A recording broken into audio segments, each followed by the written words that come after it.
Welcome to A Toast to Truth. This is where I share the mental, financial, and emotional frustrations of being an entrepreneur. This is season 9, episode 7, The Ugly Side of Entrepreneurship. And before we kind of hop in, I want to share how Chris and I met. So my guest co-host is Chris Allen. He goes by C. Allen, but I say Christopher. But he and I actually met through my bestie, Vanessa, who happens to be his best friend. So, you know how sometimes you're like, your best friend, you don't really want to be friends with their best friends because you're like, whatever. Like, like that's my friend, not yours. But Chris and I met through Vanessa, and you guys know Vanessa. She was in season 1. I think it was episode 3, or maybe 5. I don't know. I'll link it up in the show notes. But Vanessa's been on the podcast. But anyway, and then over the years, Christopher and I have created our own friendship, like outside of Vanessa. But they are still best friends. I did not break up no friendship, and Vanessa and I are still besties. Okay, so Vanessa's a good person. I did not steal her friend, and I did not break up her. I didn't break up her friendship. So anyway, I think we met maybe not too long after I met Vanessa, because really I think the first time we met in person was when you did the photography for an event. I was doing a conference I was doing with like Brandy, Anicia, and Marquita over at the Houston Food Bank. It was a women's entrepreneur conference some years ago. And so Christopher was the event photographer there. So I think that was like when we really got to know each other because we were working on that event. And so let's hop into this week's question.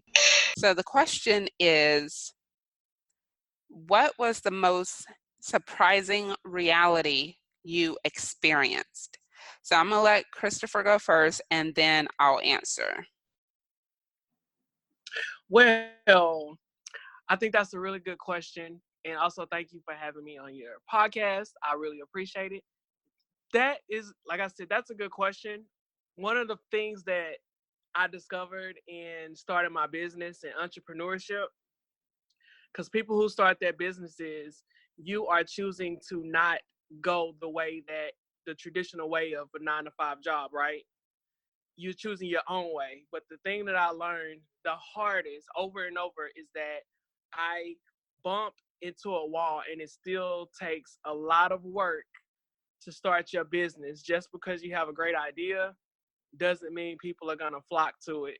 Or just because you start your business doesn't mean people are going to support it. So my biggest bump on the head over and over has been, it takes actual work, which means research, which means looking at whether it's a service that I'm providing, looking at if it's a product that someone's selling. For me, it's been like, okay, people can hire anybody that they want.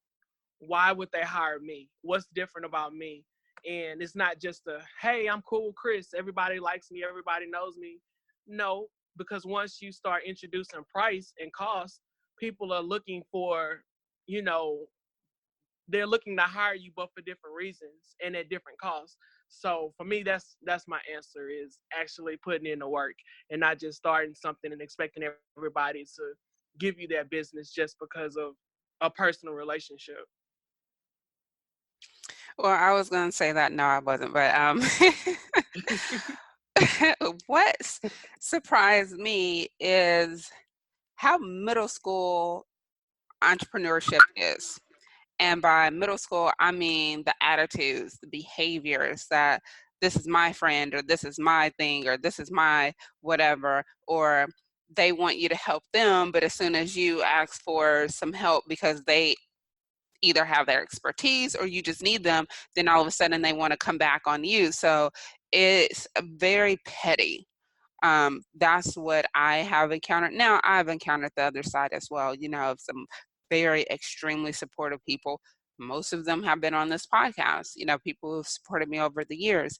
But what was surprising to me is how people will smile in your face and then really try to stab you in the back. Like you don't even get a chance to walk away before they try to stab you in the back. I remember my very first big client, I was in Austin doing some business and I received this phone call from my client saying that someone was filing these heinous and false complaints. And I'm like, what? Huh? Like they were saying that my client wasn't licensed in the field they were supposed to be in and all this other stuff. So I did some undercover digging and I found out it was a woman who was over this women's group. Now, this women's entrepreneur group who was supposed to empower other people, right? And so this was a group I was thinking about joining. Now, for those of you who are listening, all month of August, all of August 2019, every Wednesday at 6 p.m. Central, I'm doing a Facebook Live on this very topic, women's empowerment events. Because now going back to you, it'll make sense. So I found out who the woman was. And then I drive straight from Austin to her event. And I give her a big old hug in front of everybody. And I said, I know what you did. She got really, really nervous because number one, you're not going to come after my client. And after a few more days after that event, come to find out, she didn't think I was qualified to have that client because I had only been blogging for 6 months and I kept landing clients. And she had been in Texas for maybe a year and she hadn't landed any clients. And so it was jealousy. And it frustrated me because I'm sitting there, my client is in tears. She was like, I don't know what to do. My husband is saying we should sue. And like she's panicking because she had just literally started this business like 2 months before. And so she's thinking this woman is going to destroy her reputation, right? No, you know what I did for that client? I helped her land $1 million client. So, but yeah, so that's the most surprising thing is that the cattiness, the pettiness, the you're not qualified or you're not old enough or this should be mine because I've done it longer, all this stuff. And I'm like, you know what? If you work, like Chris said with his, if you work for yours, it'll come. But if you're sitting there trying to destroy and take away from someone else, of course you're not going to get anything from it. So that was surprising for me because it happened so early, like so early in me trying to figure this out. In my mind, I'm just a blogger. I'm like not an entrepreneur. I don't know anything about Right. entrepreneurship, and I'm just like, dang, woman, like I just started. Wow. Like I just started. So for you to sit there and come and try to destroy my client, I could not fathom why she would do that when her whole organization was about empowering women and my client was a woman. I'm a woman and my client is a woman of color. She's not Black, but she was a woman of color. She is a woman of color. I'm a woman of color. You're a Black woman. Like, why would you do that? So yeah, that was my Right. very surprising thing. And that occurred early on in your business. Yes, it literally happened. Let's see, I started blogging in September 2011. I got that client in April 2012. The client had just started their business in February 2012. And like by that summer, this woman was trying to defame my client because in her mind, she couldn't fathom how she's like almost 50 years old and I landed this huge client at how old was I? 27 or something like that.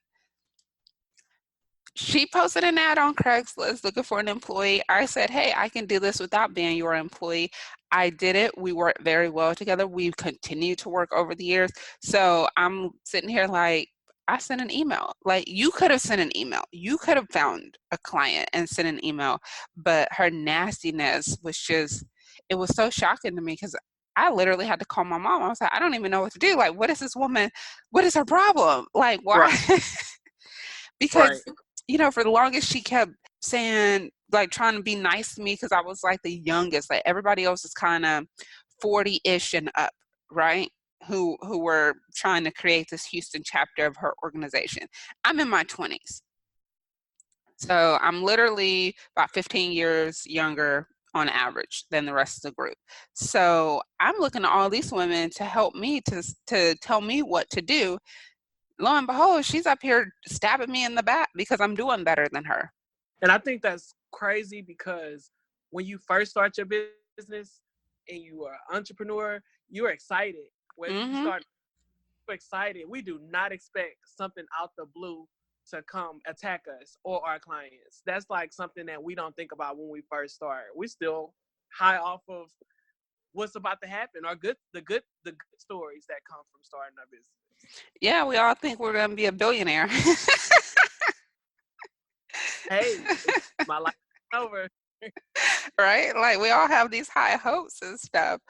But this episode, we're talking about the ugly side of entrepreneurship, which is kind of interesting because the episode that came out right before this talked about burnout. So, us sharing and us talking about the ugly side, yeah, it definitely can lead to burnout.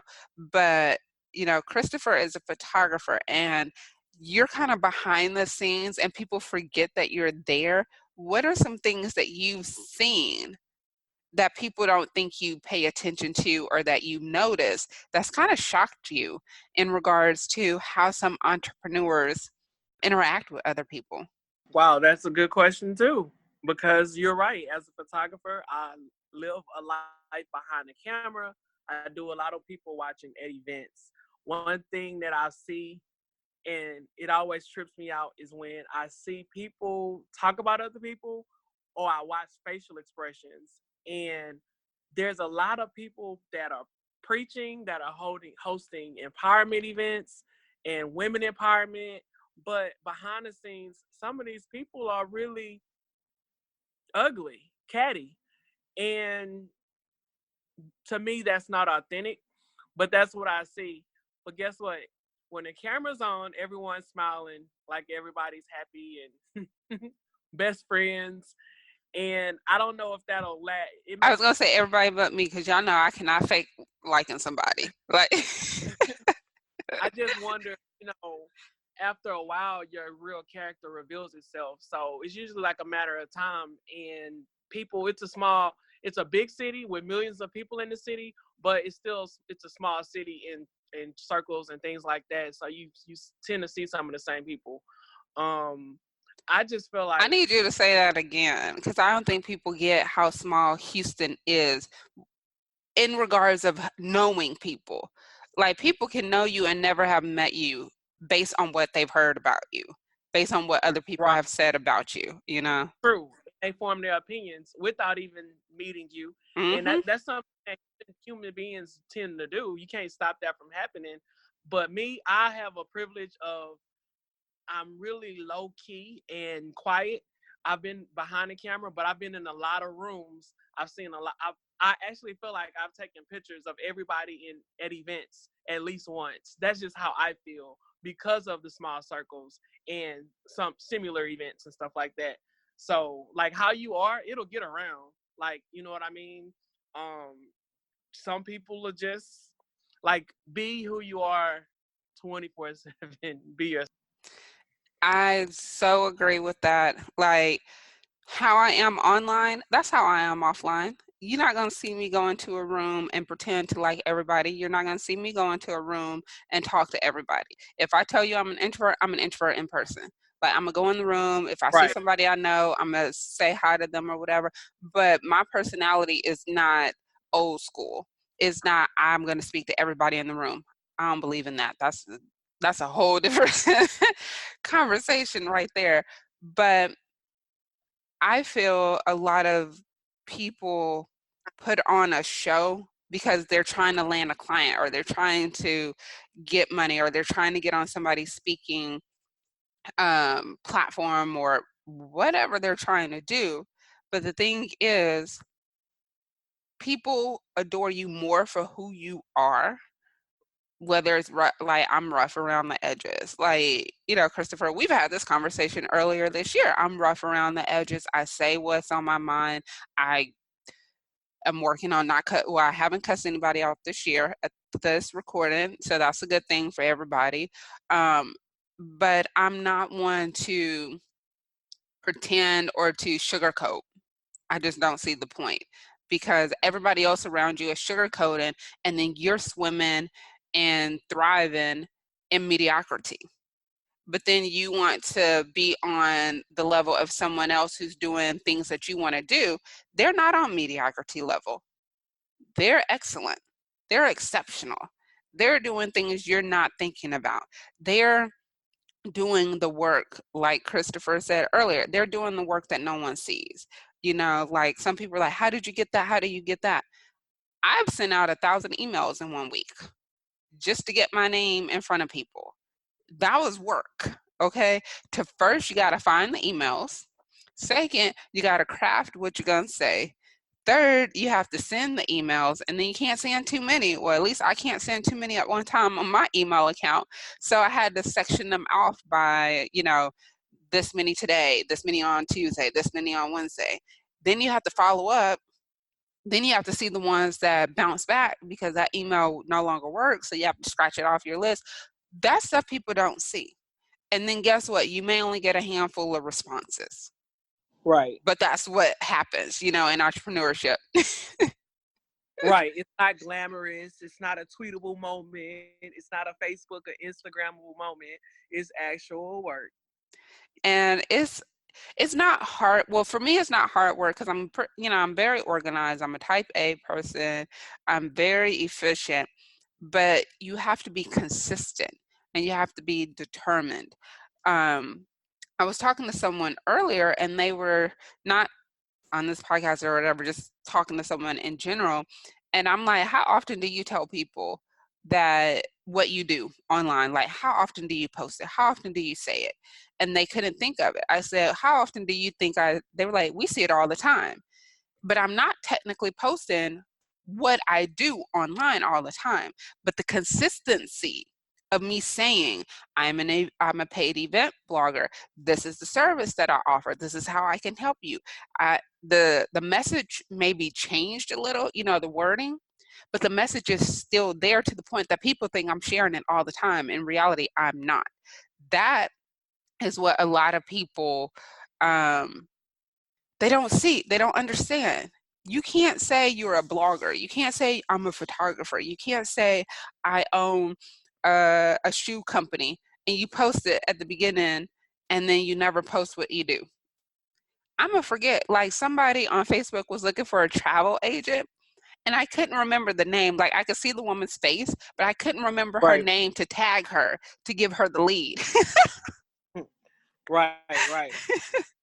And I'm sure if that person consistently posted that name along with that picture, you probably think of it. Yes. And I felt so bad because I was like, dang, I want to give this person, and I couldn't even remember what letter her name started with to even try to go in my friends list to go through that letter, to go through that letter and search. I was just like, I can't even refer to this person because I can't remember your name. But I see your face. I know you're a travel agent, but I can't remember your name. I was just like, and if that happened to me, think about it when someone is looking for what you're doing. And I know Christopher is very, very good with this with photography. It's everywhere. Whatever iPhone. I'm team Android. But So sorry for you. God bless you. whatever, you like my camera. Like anyway, everybody knows that you are a photographer. You don't say, I'm a photographer, I'm a photographer. You don't drown us with that. But you show us your work. You show us what you do. You share about that. So how did you build the consistency? Because you're not one person to kind of put yourself out there. Like I know sometimes I feel I'm being very hard on you. I'm like, Christopher, like you got this. Like Christopher, like don't let these people, push you over. This is your thing, your event, your business. Like, let people know who you are, what you do, and you're very consistent with that. Like, how did you get into the mindset of I need to let people know on a regular basis who I am and what I do? I think for me that came from many days of frustration, and because my thing is now consistency. I always tell myself I can go harder because I'm a person who has lived life the last maybe 10 years behind the camera, which means behind the scenes. And so it's hard for us to get in front of the camera. Use social media for an example. It's hard to put myself out there and brag on myself because it's not bragging. It's branding myself and what I do. So now one Ooh, of my that's a good motivations, definition. It's not bragging, it's branding myself and what I do. I like that. yeah, very, very important. And then, like I said, there is a difference. Um, Showing them the work and consistently putting it out. And now I'm at a point of correcting when people like misconceptions. So I want you to clearly know what it is that I'm doing and clearly know what I'm putting out.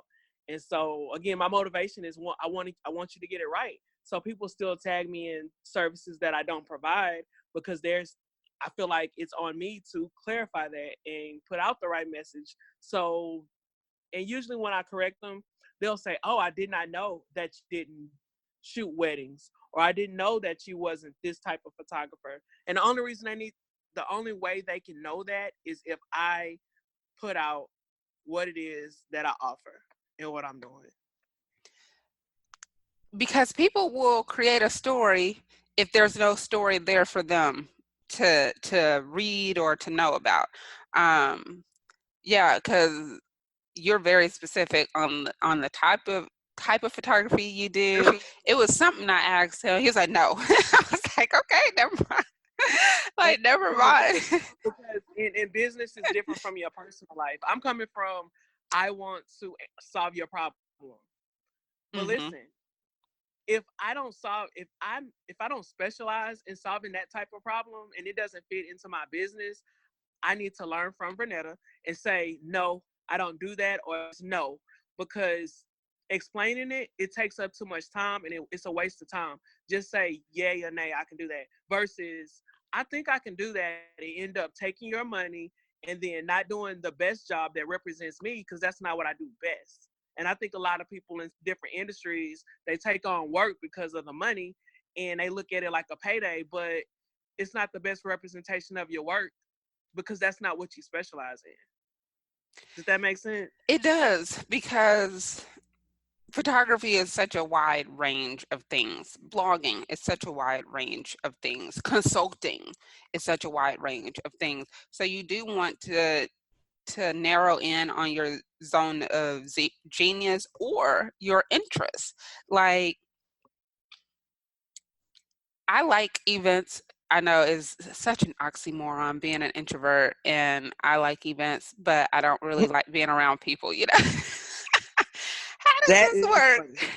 How does this That work? I don't know. But when people come to my events, they love them. When I go to events, I always meet people. I have a good time, but I'm very methodical when it comes to events.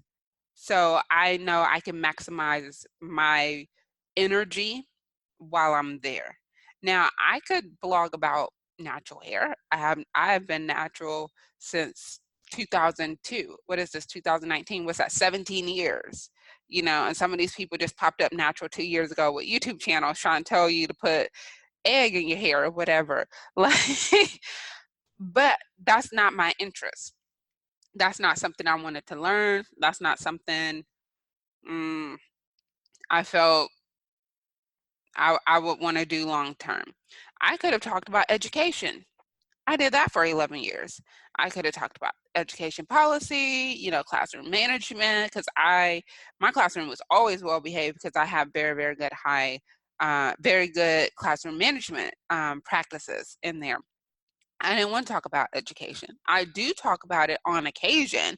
I may have brought up stories of what happened between my students and I because my students are hilarious and I love them, but I didn't want to blog about that. How did I fall into events? I literally fell into it. The very first time I got paid as a blogger was to cover an event. And so I just kept going with it. What got me off track, and this is something else that kind of fits into the theme of this episode, the ugly side of entrepreneurship, listening to people who were quote unquote guiding you in your business, but you end up doing the things they want you to do. So it helps their business and not so much help you. So I got into consultations. I got into all this other stuff, social media management. I hate that stuff. I refer that. So no, I do not manage your I, social media. I do not do any type of social media consulting where it's specifically just social media consulting. Now, if it's part of blogging, like how do I share my blog? We can go into that.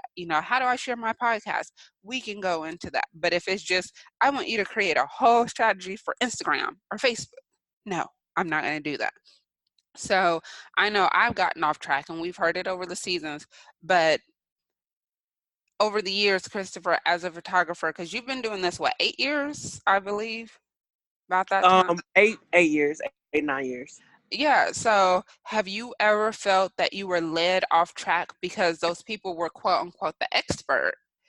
And so you were taking their advice. Right. If I could say yes like 100 times, I would say yes, yes, and yes. The man I am today is a result from the mistakes that I made in following my instinct and what I wanted to do. So now I am selfish, a good selfish, not a bad selfish. I'll explain what I did with photography, because photography is a service and you become a service provider. That means I help a whole bunch of customers and clients get those pictures that they need for their marketing, for their publicity, some personal, personal events and stuff like that. What I realized this whole time, I I've been living the life of a photographer, but I fell into the trap of this is what I think photographers are supposed to do, right? I feel like this is what Hmm. photographers are supposed to do, take pictures of people. This whole time, I'm not living in my truth, because photography for me was access to to be in different rooms. Nobody heard my voice. 8, 9 years, nobody heard my voice because I wasn't doing a service that allowed for me to speak. I was speaking through my photography. Now I love the art of photography and I love helping people. I love helping people identify with their images through pictures. But I realized one day I was like, while I'm helping them, how am I helping myself? So that's how I felt. I felt like I needed to the analogy that I use is you're at a football game and you're not playing the game, you're actually watching the game and you're taping the game. You're taking pictures at the game. But guess what? All the people are playing the game. All you're doing is documenting it. So I was like, what is my game? You know what I mean? And that's how I got to shoot your shot is no, I'm going to get off the bleachers, put my camera down, and I'm going to get in the game. That's the analogy that I use for like following my heart, following my instinct in my business. But it's like an evolution because I know you and I have talked about this for months. You didn't want to always just be behind the camera. You wanted to expand. Um, and what you're actually doing is creating a whole business where you're not like the chief everything officer, like you're not doing Right. everything. You have a team now. I've met your team. I love your team, but you got it into your mind that you wanted something different and it wasn't what all these experts were telling you. Because I know when you brought up the idea of shoot your shot, I was kind of confused. I was like, no, I need you to explain it to me so I can Right. get it. Because I'm like, I'm not a slow person, but if I can't get it, I No know one else. other people can't get it. And no offense to anybody else, but I'm just saying if I can't get what somebody is trying to say, then I know other people are going to struggle. And if they try to struggle understanding what it is you do, then they're not going to hire you. Like, Right. for example, event blogging can be so many different things, right? So I've narrowed it down to I can cover the event. So most people understand Essence Fest. Most people have heard of it, they've seen it, whatever. And so when I say cover the event, I say think of Essence Fest. Think about how you see everything online during the actual event. That's covering. That's hyping it up while people are there. So the people who didn't come be like, dang, I should have been there. Or I can promote it, which is giving you visibility to the right type of attendees you want to actually attend. Now, I know I've said that I've done event marketing. I have. I don't like it. I realize I don't like it because it's a very complex type of service. And in order to really fully do it, I would need to work with big clients who have a big budget, because you need to have a team that you can pay. And so, yeah. Um, so that's an evolution, those are things that you learn. But going back to, Christopher going from just solo person shooting at different events, because I remember when you came to our event, you literally had to bring everything up by yourself and set it all up by yourself. You were like a one-man show, and then you start. Wasn't believe. Yeah, because we were on the second floor. I mean, there was an elevator, but we were on the second floor, and the parking lot was so far in the back too, which was another thing. But and then you started adding people to your team. That Right. that in and of itself is one of those things that people just are afraid of. They're afraid of adding people to the team. Are they going to mess up what I'm doing? Are they going to sabotage what I'm doing? Are they going to help? Are they going to benefit? All these things, because like I said, I've felt sabotaged by a team that I created. And now looking at what they have, or that I founded and that I built, I realize some people who come to sabotage are sabotaging something that they only see from the outside, even though they were close. They didn't see how much work you put in, all the things that you did to make sure that it was, top A, grade A quality. Now, what I see from my perspective is it's not even a shell of itself, it's a shadow. Like, it doesn't even resemble what it was I created. So, that to me was an ugly side of entrepreneurship, is having people who thought they could do something better of a vision I had, and then seeing that they actually don't have a better handle on it. Do you think that's equivalent in or relate not related, but more so, do you think that's kind of equivalent to Steve Jobs when he created Apple, but Mhm. for a while, but he was booted from Apple in that particular case? Not saying it's the same, He was but booted from Apple because they didn't like his attitude. Same with me. So, quote unquote, people didn't like my attitude, but things got done. Everybody was getting an opportunity. Like, I'm gonna just say it. They got to meet the cast of power because of my attitude and my relentlessness for 6 months. That's how AT&T gave us that opportunity. That you mean wasn't because I'm just some great person. That was 6 months of work. the biggest thing that I've been learning is it's been a tough like growing lesson is um just that I'm cool with everybody in business. Like, no, this I have to know what my goals are, and my eyes are focused on those goals, not necessarily everybody liking me, not Yeah, everybody because attached. I'm going to just say it. You're a very middle of the road person. You don't like to rock the boat. You don't like to hurt people's feelings. And I'm like, ugh, I hate when I see people take advantage of nice people. And I'm like, I want to fight for you. Like, I see everybody.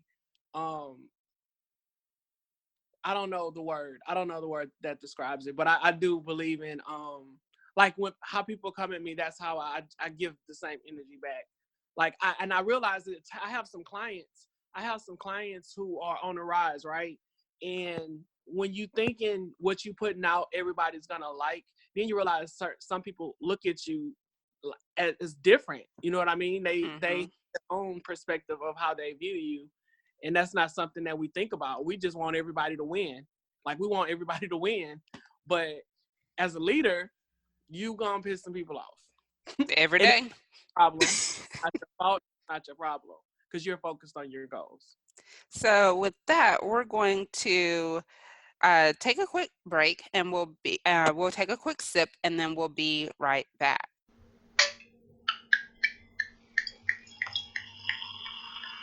Houston Catering Concepts is a full-service catering company in Houston, Texas. They are looking forward to catering your next event or family celebration. You can choose from Mexican, I love Mexican, Persian, barbecue, and more. Oh, and they are the food sponsor for Get Me Paid Influencer Bootcamp. Contact them today by phone 832-594-7296 or email orders with an S at houstoncatering.com. Mark your calendars. September 19th is the Get Me Paid Influencer Bootcamp. It's a one-day conference helping you understand the operational side of being an influencer so you make more money. Throughout the day, you'll learn different strategies you can add to your action plan. And that action plan is what you will implement when you leave. Make sure you go to gum.co/getmepaid19 to get your ticket today. No matter what, the freedom of waking up and not stressing out about money, paying your bills, getting things done, especially for your blog, is indescribable. And we want you to have that feeling too. So make sure you go to gum.co/getmepaid19 to get your ticket. Okay, we're back. So before the break, we left off with Christopher saying that, as a leader, you're going to piss some people off. You're going to have to do things. Executive decisions are not for the faint of heart. Like if you can't make an executive decision that's going to propel the business, the organization, the team, whatever forward, because you're too busy worrying if they're going to like you after that decision, you don't need to be a leader. Because if you're thinking too much about them liking you, you're not thinking enough about you helping them reach their goal. And some, like trainers, like the physical trainers, don't nobody like their trainer. Don't nobody want to work out. Nobody wants to run miles or stairs or whatever their trainers have. Don't nobody like their trainer. Do the trainers care? No. You came to them because you wanted to lose 50 pounds, or you wanted to add muscle mass, or you wanted to Those goals. those goals, and those trainers said, this is the plan, we're going to follow the plan, and they stick to it. Leader has to be the same way. Like you can't say, well, okay, well, since everybody's not liking the decision, let's not do this. Okay, but then nobody getting money. That's what people have to understand. You have to make a decision. Like you have a team, what, of 7 now or something like that? I think Yeah, it's, yeah. So if you sit there and you play middle of the road and you're trying to be nice to everybody and all that, y'all not gonna get paid. If you're trying to appease everybody when the whole goal is for all of you to get paid from whatever. that's correct. Yep, that's correct. Like I said, you share those goals with your team, and that's what y'all are working towards. And anything outside of that is a distraction, and it doesn't lead to the success of what you're doing. It doesn't lead into your business success. Again, business have tough lessons. That's one of them. Right? And We have two different. We have different personalities, and you have leaders with different personality types. And some, I mean, I used to work for a person, and at first, the guy's very respected by hundreds of thousands of people, but they know him from the outside. But when you work for him, and you like, this guy is a tyrant, and his leadership skills, he got ish done, but people were scared of him. Now, I'm not him, he's not me. Again, there are different types of leaders. And it's no reason to judge because again, they produce results and you either with them or you're not. So Well, I kind of fall into that based on some people's perceptions, but like you said, the results matter because if you were getting the opportunities, like he said, I fell into the whole, some people saw me as a tyrant or whatever. It didn't bother me. Like you said, you kind of said was a situation similar to Steve Jobs. In a sense, yes, because my big thing is I don't care about your personal feelings. I know that comes off harsh. I know that makes me sound like I'm this rude, mean person. But if you're saying you want to make money, especially as a blogger, then that means I need to tell you get off your lazy behind. Stop thinking that hanging out with other broke folk is going to help you land an opportunity. You can't get $100,000 client when everybody you hang around with is mediocre and sits on their behind and half-ass does everything. That's not going to get it. If you want to be seen, be known, have the authority, have the credibility in your niche, then that means you have to be consistent and you have to do the things that other people won't do. So as a leader, and I said it, in several other episodes, I don't care what you think about me personally, because if I can get you to your goal, if you get out of your feelings and you get to your goal, guess what? People are going to see you that way. But if people see you and they can't even call you out as a blogger, then what are you doing? Like, stop calling yourself a blogger then. If people see you and they're like, yeah, I know Chris, I think he does this, but they don't even know you're a photographer, then what are you doing? Who are the people around you? Because they're obviously not helping you. They're obviously not giving you the real, they're enabling. And that's something I've noticed. Everybody wants to empower and motivate and inspire other people. In actuality, the word is called enabling. You're enabling them to be lazy, inefficient, and then you want to hype them up. Oh, girl, you got up today. No, that's what you should do. Let me see something that moves you beyond what everyone else is doing. Everyone gets up. Well, not everyone, but we understand what I'm saying. Everyone gets up. Everyone puts on clothes. Everyone brushes their teeth. I'm not applauding you for what everyone else is doing. But if you sit there and I see that you created 10 videos, so now you have a video series. You put that out. You keep sharing it. You keep giving it. Yeah, I'm going to applaud you and I'm going to hype you up. If you say I'm going to start a blog and 2 years later you haven't started a blog, there is no way I'm going to sit there and applaud you because you're still thinking about the color scheme of the blog. What does that have to do? And to me, that's an ugly side of entrepreneurship. The whole procrastinating part, but everybody hyping you up as if you did something. right, I think it's a difference. I think it's a lot of people get caught up in the is it semantics of starting a business on details. Mm-hmm. You know who's hungry. They probably making phone calls or trying to set up meetings that they may not even know how to talk to an investor or a person that's going to make it happen, but they're going for it until they learn how to do it. They're actually doing the uncomfortable stuff versus, I wonder how this website should look. Like spending too much time on that. Ooh, the website kills me. I don't know why. I don't know why it just bothers me so much that people spend so much time on a website because don't nobody care what it looks like. They really don't. They want to know, do you have the content that I want to read, that I want to listen to, that I want to watch? Do you have the services that I'm looking to buy? Do you have photos I want to look at? They don't care if you use lilac, purple, royal purple. They don't care. They really don't care about the shade. And some people spend some people spend way too much time on the shades of that of the website. And one, what I would like people to really, really understand is that you make entrepreneurship, or entrepreneurship is what you make it, right?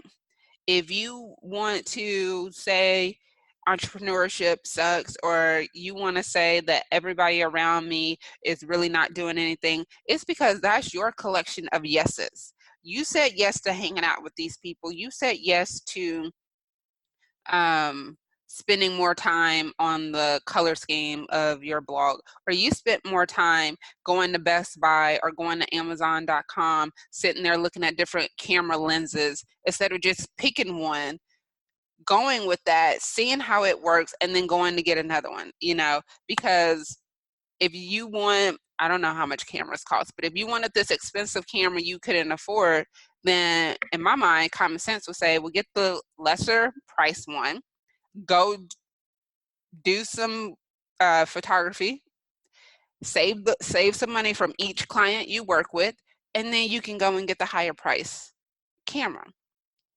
But it goes back to what you were saying earlier, the work that people don't see, because eventually the work we don't see will manifest into fruits that everybody sees. So if you haven't done any of the behind the scenes work, no one's going to see any results from you. No one's going to see anything, and you can't ride other people's coattail. Like, I've had people come to events, my events, client events, and then pass it off as their own. And I've exposed every last one of them too. Like, you're not about to Wow. like, you're not about to come like off of my hard work or my team's hard work, because you haven't done the behind the scenes work, or you haven't done the things you needed to do, or people don't respond when you post something. Like, there's a lot of things that go into an event. You know that you you do an event, and then to have someone sit there and say or use photos from your event, or to pretend they were part of your team to cover that event. I was like, that just really pisses me off, because I'm like, you weren't working hours on strategy. You weren't going back and forth with client on an email to get things done. You weren't sitting there posting all over social media to get people to come to that event. You weren't going back and forth with the venue to make sure price was in your budget. You weren't there 2 hours before the event setting up. So when people want to sit there and ride a coattail of someone else, or say, for example, you shot a celebrity, but because they know you and they're friends with you, oh yeah, I worked with so and so. Just because you showed up, because you allowed some of people in your circle to be there while you shot that person, doesn't mean that person gets to say, they were part of it. You were a spectator. Know your role. Right. I hear you. And I know I come off as passionate and stuff like that, and I come off as rude or whatever, but I'm not trying to be rude to people. I really want people to wake up. I really want people to understand, like, what is your brilliance? What is the thing that makes you you? Put that out. Stop trying to ride other people's coattails, because what works for me, what works for Chris, what works for anybody else who's been on this podcast may not work for you. So you can't mimic and copy what we're doing in order to build whatever. Yeah, just being your authentic self. A lot of people still struggle with what it is that they like to do. I don't know. I encourage people to be that true authentic self. You can have 10 photographers in a room. I guarantee that they're all probably different. They have different personalities. They probably have different interests. That we find your uniqueness. We all have it, and we gotta own it. That's it. Yes. Well, what I would say that's a good way to end this episode. So we're gonna get ready for our final toast, which is our takeaway. And I'm gonna let Chris go first. What is your final toast from this episode? My final toast from this episode is just discovering who you are. You should embrace the mistakes that you make in your business, on your journey as an entrepreneur, or if it's as a blogger. Like, you're going to make mistakes. Like, smile. I know it sounds crazy, but a lot of frustration. I go through it. Vernetta, I'm sure, goes through it. It doesn't always end up, it usually don't have to end up on social media, but just embrace it, knowing you have to make mistakes to become better, to become stronger, and it's going to make you a better person. And it's going to make your business better. My final toast for this episode is, and it's not an ode to you, it's not an ode to you, but don't be nice in business to the detriment of yourself. You know, a lot of things can be done with you being cordial and you being kind to people in the process, but being nice, I see people who are nice and you shrink yourself. You shrink yourself to the point that other people run you over. So, and then that hurts your business, because then you start getting frustrated. You say people are taking advantage of you, people are not supporting you, all these different things. And in reality, you did not enforce boundaries. Okay. So I know people are like, you shouldn't be going around mean. I don't go around being mean to people. I'm kind and I'm cordial, but I also have boundaries that I enforce, because at the end of the day, I still need you to pay me for what I do. So I'm not going to be nice to the detriment of myself and give everything away or not speak up when I know you've done something that wasn't right. I'm going to say it. I'm going to call you out.